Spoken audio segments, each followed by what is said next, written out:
Assalamualaikum warahmatullahi wabarakatuh. Alhamdulillah. Alhamdulillahilladzi amarna bil ittihadi wal i'tisami bihablillahi jami'a. Wassalatu wassalamu ala sayyidil mustafa wa ala alihi ahli sidqi wal wafa. Amma ba'd. Sahabat aksi da'i yang dimuliakan Allah Subhanahu wa ta'ala, salah satu ciri-ciri dunia yang harus kita ketahui dalam dunia ini adalah dunia al-makanul ibadah. Dunia merupakan tempatnya ibadah.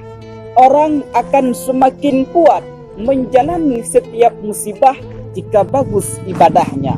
Semakin hebat ibadahnya, semakin kuat pula hatinya dalam menjalani setiap ujiannya. Semakin mendekatkan diri kepada Allah, maka semakin mudah jalan keluar baginya dari persoalan dalam dunia ini. Maka dunia ini dikatakan dengan al-makanul ibadah, tempatnya beribadah. Namun sahabat aksi da'i yang Allah muliakan, mari kita renungkan bagaimana firman Allah dalam Al-Quran, dalam surat Al-Mulk ayat 2 yang berbunyi, A'udzu billahi minasyaitonir rajim. Bismillahirrahmanirrahim. Alladzi khalaqal mauta wal hayata liyabluwakum ayyukum ahsanu amala. Dialah Allah yang telah menciptakan kematian dan kehidupan. Bahasa lainnya, dialah Allah yang telah menentukan fase kehidupan kita manusia, kesengsaraan dan kebahagiaan. Dialah Allah yang telah menguji kita manusia dengan kesenangan dan kesedihan. Sebagai apa? Liyabluwakum, sebagai ujian bagi kamu sekalian. Lalu apa yang Allah lihat bukan ujiannya, akan tetapi ayyukum ahsanu amala. Siapa yang mampu menjadi pribadi yang lebih baik dan benar di hadapan Allah Subhanahu wa ta'ala. Sahabat aksi da'i yang Allah muliakan, sekarang negara kita, bangsa kita Indonesia sedang ditimpa satu musibah besar yang sering kita kenal dengan COVID-19, yaitu virus corona. Kenapa Allah Subhanahu wa ta'ala mengirimkan bencana kita secara bertubi-tubi, silih berganti? Karena kita manusia, wa ma mukhlikil qura illa lidhal. Tidak Allah hancurkan suatu negara kecuali rakyat maksiat kepadaku. Itulah salah satu penyebabnya Allah mengirimkan bencana kepada kita silih berganti.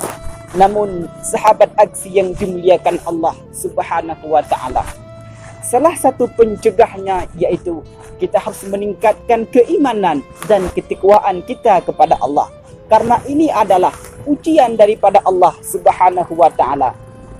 Kemudian Allah Subhanahu wa ta'ala tidak melihat ujiannya, tidak melihat virus coronanya, tidak melihat banjirnya. Akan tetapi yang Allah lihat adalah ujian kita, siap kita untuk menghadapi musibah ini di hadapan Allah Subhanahu wa ta'ala. Sahabat aksi da'i yang dimuliakan oleh Allah Subhanahu wa ta'ala, an-nasu niyam, manusia itu tertidur. Kapan mereka akan jaga? Kapan mereka akan bangun? Faiza matu intabahu, mereka akan jaga, mereka akan terbangun ketika mereka sudah merasakan mati.